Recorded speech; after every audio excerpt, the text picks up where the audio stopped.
مولانا عبد الماجد رحمۃ اللہ تعالی کی رسم بسم اللہ۔ دوستو، مولانا عبد الماجد دریا آبادی رحمۃ اللہ تعالی اپنے بارے میں بتایا کرتے تھے کہ جب میں تھوڑا سا بڑا ہوا تو میرے گھر میں قرآن مجید شروع کرنے کی تقریب ہوئی۔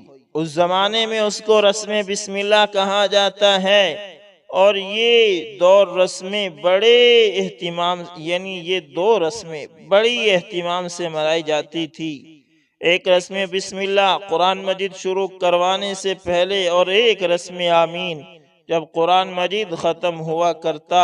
اس زمانے کی یہ تقریبات ہوا کرتی تھی۔ کہنے لگے کہ امی نے مجھے نہلایا، بہن نے مجھے اچھے کپڑے پہنائے، خوشبو لگائی، خوب سجایا، گھر کے اندر رشتہ داروں کو بلایا گیا، سب نے اچھے کپڑے پہنے ہوئے ہیں، مٹھائی کا انتظام کیا ہوا ہے، حتیٰ کہ ایک قاری صاحب کو بھی